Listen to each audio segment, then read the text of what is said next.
पहले भारत बर्दाश्त करता था, अब भारत घर में घुस करके जवाब देता है। बल्कि मोदी जी हैं तो इस सिंदूर के बदले को जरूर लिया जाएगा। इस ब्रह्मांड के किसी कोने में आतंकवादी छिपे हों और उनके पनाहगार छुपे हों, उनको बख्शा नहीं जाएगा। उनके कल्पना से भी बड़ी उनको सजा मिलेगी और उसकी शुरुआत हो चुकी है। देश के संप्रभुता के साथ, देश के स्वाभिमान के साथ, अपने नागरिकों की सुरक्षा के साथ और सेना के स्वाभिमान के साथ कोई कंप्रोमाइज अब देश नहीं करेगा। अपने सेना का भरोसा, अपने देश के सामर्थ्य के भरोसे से ज़्यादा पाकिस्तान के लोगों और पाकिस्तान के परमाणु से उनको ज़्यादा खतरा दिखा। मैं माननीय सांसद महोदया को यह आश्वस्त करना चाहता हूँ, अब देश में भारतीय जनता पार्टी के नेतृत्व में नरेंद्र भाई मोदी जी का शासन है। बुधवार की अहली सुबह पूरा देश जश्न के माहौल में डूब गया जब उनको खबर मिली कि देर रात पहलगाम का घटना घटा था, उसका बदला इंडियन आर्मी ने ले लिया है। महज 25 मिनट के ऑपरेशन में 9 आतंकवादी ठिकाने को ध्वस्त कर दिया गया और जवाब में पाकिस्तान कह रहा है कि यहाँ तक तो ठीक है, आगे भारत कुछ ना करे, नहीं तो हम भी मजबूरन कदम उठाएंगे। हमारे साथ बीजेपी के वरिष्ठ नेता, पूर्व नेता प्रतिपक्ष मंत्री अमर बावरी जी हैं। बावरी जी, पहला रिएक्शन आपको क्या लगा जब ये खबर आप तक पहुंची कि स्ट्राइक किया गया है इंडियन आर्मी के द्वारा? मन में एक ही भाव आया, जय हिंद की सेना।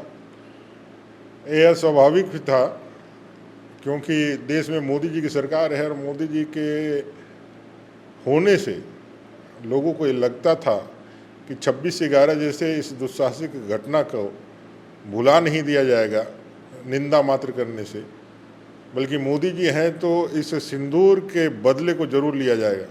जो धर्म पूछ करके, कलमा पढ़ा करके और उनके वस्त्र उतार करके जो दुस्साहस उन्होंने दिखाया था और जो चुनौती दी थी कि जा करके मोदी को कह देना, उस चुनौती को सिर्फ मोदी नहीं, देश के 1 अरब 40 करोड़ जनता ने स्वीकार किया था।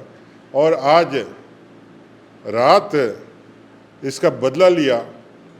एक फिल्म आई थी जिसका डायलॉग था, एक चुटकी सिंदूर की कीमत तुम क्या जानो। पत्नी के सामने, आंखों के सामने पति को मार करके उसके सुहाग को उजाड़ देना। 1 सप्ताह नहीं हुआ विवाह के और ऐसे मासूम लोगों को घूमने, निरीह लोगों को घूमने और घूमते वक्त जिस तरह की घटनाएं की गई, यह विभत्स था, मानवता को शर्मसार करने वाला था।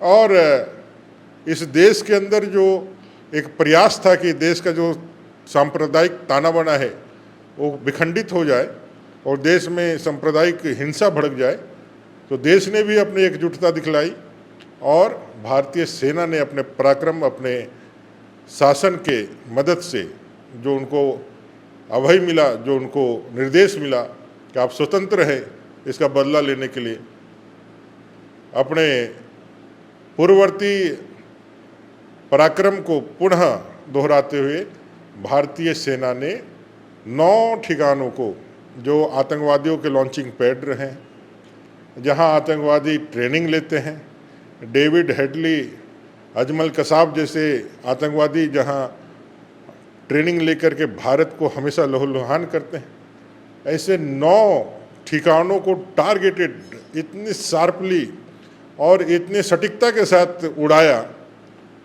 कि पूरा पाकिस्तान ही नहीं, विश्व भी दंग है भारत के इस पराक्रम को देख करके। ऑपरेशन सिंदूर की सफलता के लिए माननीय मोदी जी को, देश की जनता को और सबसे बड़े अपने देश की सेना को अभिनंदन है, बार बार प्रणाम है, सैल्यूट है।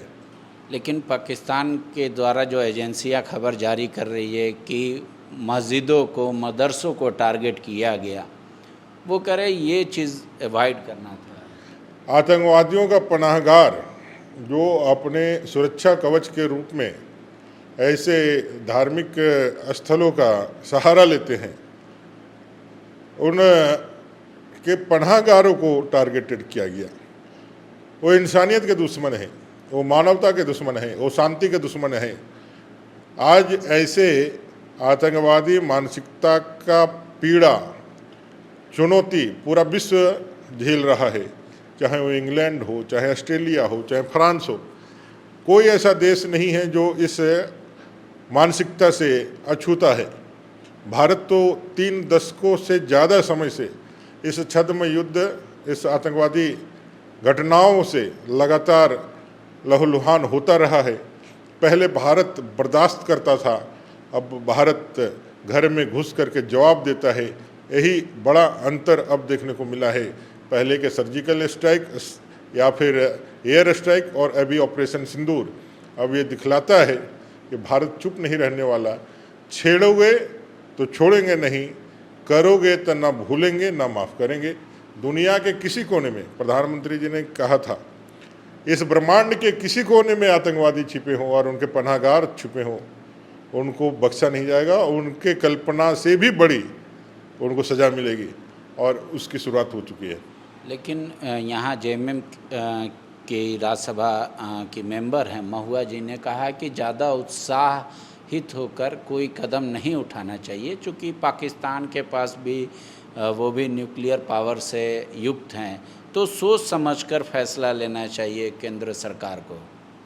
ये थोड़ा दुर्भाग्य रहा, क्योंकि पहली बार पता नहीं किन कारणों से कांग्रेस के लीडर हो या इंडिया गठबंधन के जो नेता रहे हैं, उनके वक्तव्य का इस्तेमाल पाकिस्तान में ज़्यादा हुआ। उनके वक्तव्यों में अपने सेना का भरोसा, अपने देश के सामर्थ्य के भरोसे से ज़्यादा पाकिस्तान के लोगों और पाकिस्तान के परमाणु से उनको ज़्यादा खतरा दिखा। मैं माननीय सांसद महोदया को यह आश्वस्त करना चाहता हूँ, अब देश में भारतीय जनता पार्टी के नेतृत्व में नरेंद्र भाई मोदी जी का शासन है। ये कांग्रेस का शासनकाल नहीं है, जहाँ 26/11 के इतने विभत्सपूर्ण घटना के बाद भी हम डोजियर दे करके और निंदा करके ही चुप रह गए थे। यह नया भारत है जो घर में घुस के मारता है। परमाणु तो छोड़िए, वो 1 इंच तक पाकिस्तान हमारे सेना का जवाब नहीं दे सकता है। आप निश्चिंत रहिए, आप भी सुरक्षित है, यह झारखंड भी सुरक्षित है, देश भी सुरक्षित है, क्योंकि देश की जनता ने सुरक्षित हाथों में देश का मैंडेट दिया है। इसलिए आपको चिंता करने की ज़रूरत नहीं है।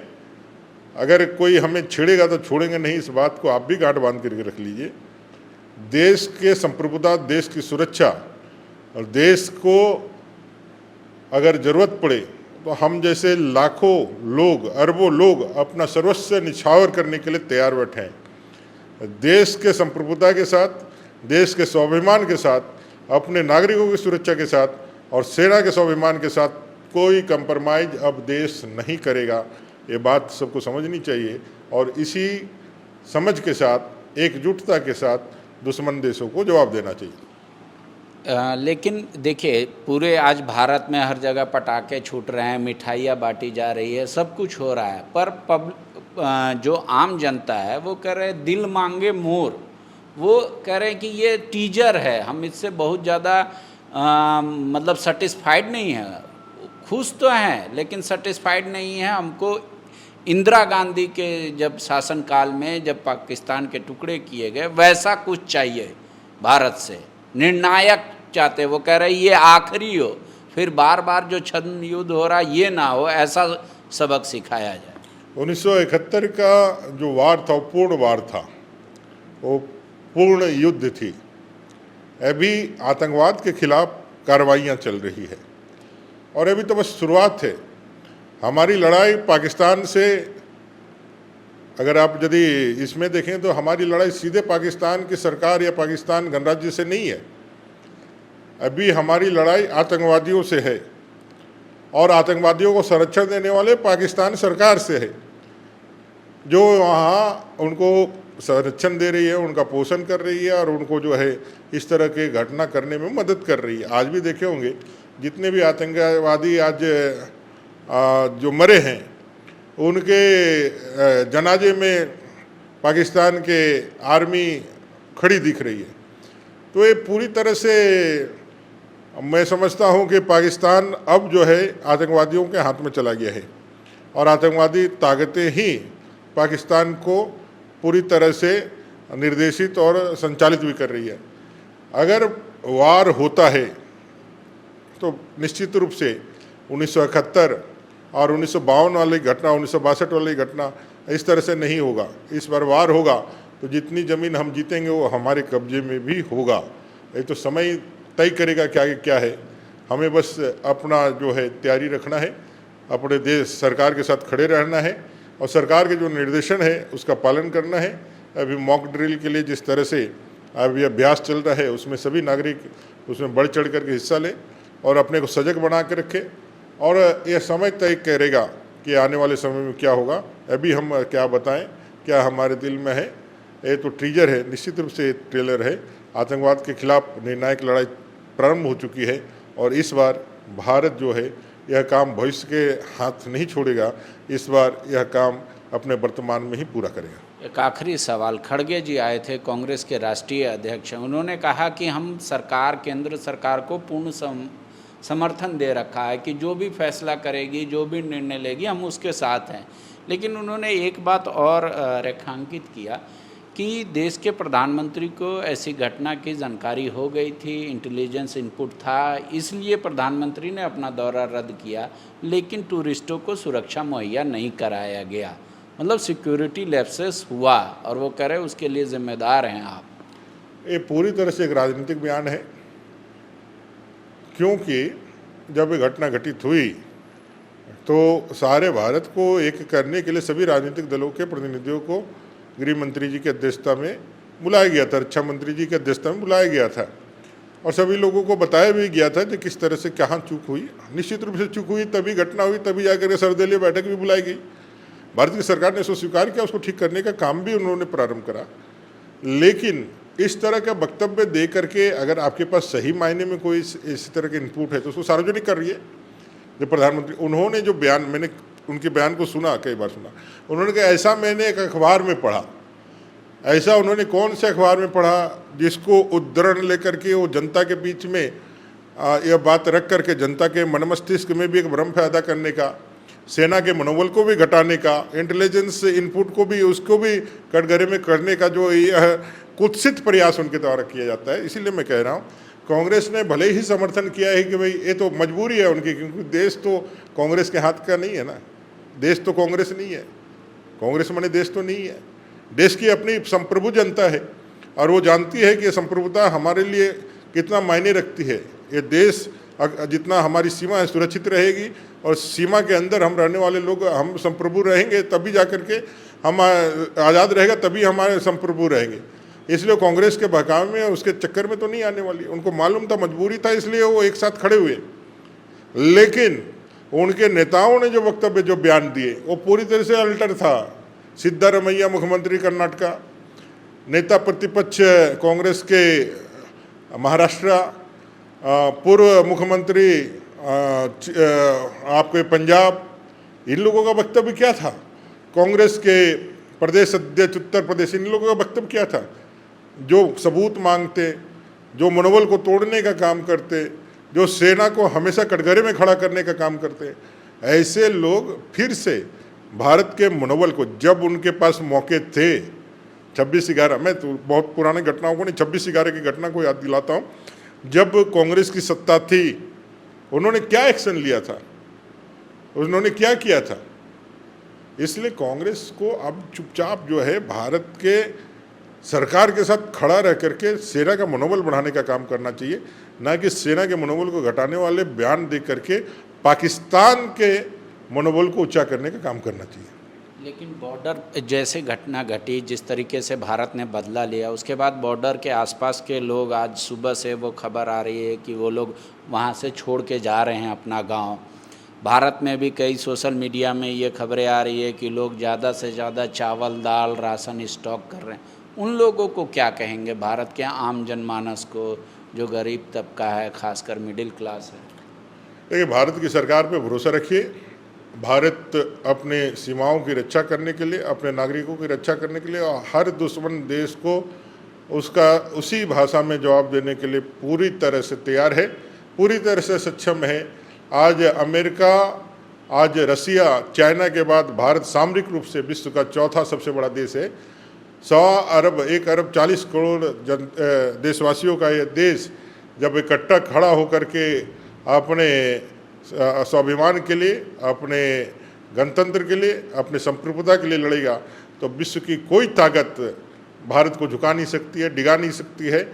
और जब बात मातृशक्ति की रक्षा की आएगी, मातृभूमि की रक्षा के लिए आएगी, तो ऑपरेशन सिंदूर जैसा कई एक ऑपरेशन करके, सफल ऑपरेशन करके दुनिया और देश को हम अपना उदाहरण पेश करेंगे, अपनी ताकत का एहसास कराएंगे। गोल, जहां 27 वर्षों के सफर में 17,000 से भी अधिक छात्रों ने डॉक्टर एवं इंजीनियर बनकर भरे सफलता की ऊंची उड़ान, जहां साधारण छात्र भी झारखंड टॉपर्स बनकर बना रहे इतिहास। दूरदर्शी शिक्षाविद श्री विपिन सिंह के मार्गदर्शन में मेडिकल एवं इंजीनियरिंग के लाखों छात्रों के लिए आशा की किरण के रूप में गोल, नेशंस लीडिंग इंस्टीट्यूट। बायोम सिर्फ मेडिकल प्रिपरेशन का संस्थान। बायोम से लगातार दूसरी बार नीट यूजी में 700 मार्क्स पार। 10th पास स्टूडेंट्स के लिए फाउंडेशन कोर्स, 11th पास स्टूडेंट्स के लिए फ्रेशर कोर्स और 12th पास स्टूडेंट्स के लिए टारगेट कोर्स 17 अप्रैल से शुरू हो रहे हैं। कॉल 7360066190 और visit Biome, circular road near women's college and Hinoo, Ranchi. thefollowup.in. Like, share and subscribe. www.thefollowup.in